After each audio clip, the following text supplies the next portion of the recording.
Hello guys, क्या हाल चाल है। आज का मार्केट आपके लिए कैसा रहा। आज देखा जाए तो निफ्टी ओपनिंग पे ही लगभग 23,850 के आसपास ओपन हुआ था और वो भी हम देख लेंगे कहाँ पे ओपन हुआ था बेसिकली। लेकिन कहने का मतलब है कल हम इस बारे में डिस्कशन कर रहे थे कि निफ्टी एक ऐसे लेवल तक जा सकता है और आज देखिए ओपनिंग ही वहीं पे हुई थी। लगभग 350 पॉइंट डाउन था निफ्टी। उसकी वजह क्या थी? कल जो फेड का आया था कमेंट्री, उसके बाद मार्केट आज काफी गैप डाउन हो गया था। आगे क्या पॉसिबिलिटी निकल के आ रही है निफ्टी में? देखिए, आज निफ्टी का जो ट्रेंड है वो अब समझ से थोड़ा बाहर हो गया है, क्योंकि मेजर ट्रेंड तो इसका डाउन ट्रेंड है। वो पिछले 4 दिनों से कंटिन्यूअसली सेलिंग चल रही है मार्केट में। लेकिन आज का जो मार्केट रहा है वो मार्केट गैप डाउन ओपन हुआ और गैप डाउन के बाद में मार्केट उसी लेवल पे कंसोलिडेट किया है। मतलब देखा जाए तो आज जो मार्केट ने एक रेंज में बाउंड्री बना ली थी और वो जो रेंज निकल के आई थी वो 2400 से लेके बेसिकली 24,000 से लेके लगभग 23,930 के बीच में थी। मतलब 70 पॉइंट में ही मार्केट अप एंड डाउन हो रहा था। क्या हुआ होगा? देखिए, जाहिर सी बात है जो शॉर्ट बने होंगे वो थोड़े से कवर किए गए हैं और हो सकता है नए शॉर्ट अभी बनाए गए हों, तो ये ट्रेंड कंटिन्यू हो सकता है। अभी मेरे हिसाब से आप रिवर्सल का सोच के मत ट्रेड करिएगा कि मार्केट में एक रिवर्सल आने वाला है। इस बारे में अभी बिल्कुल मत सोचिए तो ज़्यादा अच्छा है। हाँ, लेकिन अगर मार्केट एक ये जो गैप इसने बना दिया है, ये गैप अगर फिल करने जाता है तो आप हम सोच सकते हैं कि मार्केट में एक रिवर्सल आएगा। बट अभी हम ये चीज़ नहीं सोचेंगे, क्योंकि जब तक ये गैप जिंदा रहेगा मार्केट में रिवर्सल आने की कोई संभावना आपको दिखाई नहीं देगी। अगर हम बात करें FII-DIs डाटा की, तो FII-DI डाटा आपको दिखा रहे हैं कि FIIs ने आज -4,224 करोड़ की सेलिंग की नेट टू नेट बेसिस पे। लगभग इन्होंने आज 12,600 कुछ करोड़ का माल खरीदा, 16,000 की सेलिंग की। इसका मतलब देखा जाए नेट ये सेल पे थे।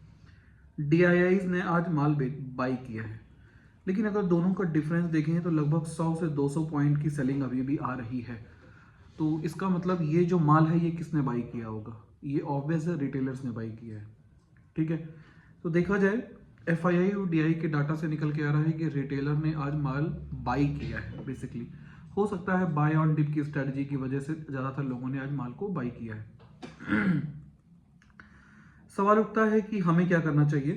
देखिए, कोई व्यू नहीं बना पा रहा हूं इस समय मार्केट को लेके, और मैं आपसे भी कहूंगा तो कोई व्यू मत बनाइए। अगर मार्केट कल ओपन होता है आज के हाइस के पास में और गैप में निकलता है तो आप आज का जो ओपन होगा उसको स्टॉप लॉस लेके ट्रेड ले सकते हैं। गैप कंप्लीट फिल हो सकता है मार्केट के अंदर। ठीक है, हो सकता है वापस से लौट जाए, लेकिन एक बार गैप पूरा फिल हो जाएगा, लेकिन उसके बाद मार्केट डाउन आ जाएगा। लेकिन अगर मार्केट आज के ओपन के नीचे, आज के क्लोजिंग के नीचे ओपन होता है, मतलब गैप डाउन देता है, 20-30 पॉइंट का ही गैप डाउन देगा, तो आज का जो हाई है, आज का हाई मतलब इन द सेंस मार्केट ने आज 24,000 का हाई लगाया था, ये एक रेजिस्टेंस का काम करेगा, मार्केट इसके नीचे आ जाएगा। आप यहां पे 24,020 24,030 के स्टॉप लॉस लेके एक ट्रेड बना सकते हैं शॉर्ट की तरफ। ठीक है, आज ये एक पॉसिबिलिटी है कल निफ्टी में। कल सेंसेक्स की एक्सपायरी है और आज जिस तरह से मार्केट ओपन होने के बाद साइडवेज रहा, तो जनरली ये पॉसिबिलिटी है कि कल भी मार्केट साइडवेज रहेगा। कल हो सकता है मार्केट गैप डाउन होके साइडवेज रहे या गैप अप के साइडवेज रहे, बट पॉसिबिलिटी यही है कि साइडवेज हो सकता है मार्केट। आज हमने क्या किया, हमारा कैसा दिन रहा, उसको भी हम आपके साथ शेयर कर देते हैं। कल हमने आपके साथ शेयर किया था कि हमने एक साइंट में पोजीशन कैरी किया था और पुट की पोजीशन थी। आज मार्केट आप देखेंगे ही गैप डाउन ओपन हुआ था सुबह, और मार्केट खुलते ही हमें एक बहुत बढ़िया प्रॉफिट हो रहा था, वो हमने बुक कर लिया था प्रॉफिट तुरंत मार्केट खुलते ही। उसके बाद आज हमें कुछ लॉसेस हुए, आज हमारा दिन अच्छा नहीं रहा बेसिकली। आज LIC की ट्रेड में मैं घुसा था और मैं पुट साइड पे बैठा था। पुट साइड पे ट्रेड लेने की जो वजह थी वो कुछ फैक्टर्स थे। Number 1, trend of the market bearish था। Number 2, trend of the stock bearish था। और नंबर 3, हमारा एक सेटअप बना था जिसकी वजह से हमने ट्रेड ली थी, एग्जीक्यूट किया था। बट प्रॉब्लम यहीं आ गई कि जब हम बहुत ज़्यादा कॉन्फिडेंट हो जाते हैं अपनी ट्रेड को लेके, तो हम स्टॉप लॉस हिट नहीं कराते और स्टॉप लॉस चेंज करते हैं और फिर वो बहुत पेनफुल हो जाता है। और वही हुआ, आज बहुत ज़्यादा पेनफुल हो गई हमारी पोजीशन हमारे लिए, और हम एकदम लो पे बाई किए थे और एकदम हाई पे हमने एग्जिट किया है सीरियसली। और एक टाइम बाद जब ये गैप फिल हो गया तब ऐसा रियलाइज़ हुआ कि अब ये थोड़ा सा प्रॉब्लम कर सकता है। तो ये आज मेरी एक गलती थी, ये स्टॉप लॉस मेरे को पहले ही हिट करा देना चाहिए था। खैर कोई बात नहीं, गलतियों से ही सीखना चाहिए।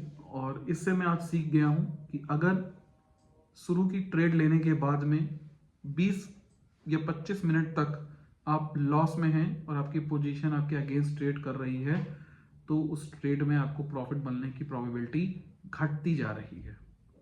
मतलब 5 या 6 कैंडल तक अगर आप प्रॉफिटेबल एक बार भी नहीं आते हैं, तो इसका मतलब हो गया कि उस पोजीशन में आपको प्रॉफिट नहीं आना है, वो आपकी लॉस मेकिंग ही जाने वाली है। ठीक है, क्योंकि अगर पोजीशन में प्रॉफिट आना होगा तो जिस पोजीशन पे आप बैठेंगे, जिस पुट पे या जिस कॉल पे आप बैठेंगे, उसमें बायर एग्रेसिव होगा और वो बाई होगी। ठीक, लेकिन अगर आप गलत पोजीशन में बैठ गए हैं तो वो शॉर्ट हो रही है, वो मतलब पोजीशन शॉर्ट हो रही है, चाहे कॉल हो चाहे पुट हो। तो सेलर एग्रेसिव है उस कॉल और पुट में, तो इस चीज़ का ध्यान रखिए। ये चीज़ मैं आगे से याद रखूंगा। CDSL में हमने एक पोजीशन बनाई थी, बट मार्केट का शुरू में मार्केट बुलिश था, हम इस ट्रेंड में नहीं घुसे थे। जब मार्केट का ट्रेंड अगेंस्ट हुआ तो मेजर ट्रेंड के डायरेक्शन में हमने एक छोटी सी पोजीशन बनाई थी, बट इसमें भी हमें प्रॉफिट नहीं हुआ क्योंकि मार्केट खत्म होने वाला था और short term trend major trend की डायरेक्शन में नहीं होने की वजह से हमें एग्जिट करनी पड़ी पोजीशन को। तो आज का हमारा नेट टू नेट देखें तो 11,900, लगभग 12,000 का लॉस ये था और 700-800 का ब्रोकरेज होगा, तो लगभग 13,000 रुपये का ये लॉस हुआ है। पोजीशन में देख सकते हैं, शाइंट की पोजीशन में हम लोगों ने अच्छा खासा 15,000 का डे गेन था। ये 15,000 नहीं था, ये कुछ 3-4,000 का लॉस था, तो उसको मिला जुला के देखें तो अगर 12-13,000 का प्रॉफिट हुआ था इसमें, 11,000 का सॉरी। फिर LIC में मेजर लॉसेस हुए थे और एक दो तो हमने गलती से ले ली थी ट्रेडें। CDSL में भी स्टॉप लॉस हिट हो गया था जिसकी वजह से ये लॉस हो गया था। कल मार्केट की पोजीशन की बात करें तो कल के लिए अभी हमने स्टॉक ढूंढा नहीं है, अभी मैं लाइव करूंगा लगभग 8:30 बजे से 1 घंटे बाद, तो आप उसमें जुड़ सकते हैं। उसमें हम फाइंड आउट करने की कोशिश करेंगे कि कल हमें किन स्टॉक्स में काम करना चाहिए और मार्केट की साइकोलॉजी को समझने की कोशिश करेंगे। चलिए, इसी के साथ आज की सेवा समाप्त करेंगे। कल फिर मिलते हैं। जय श्री राम।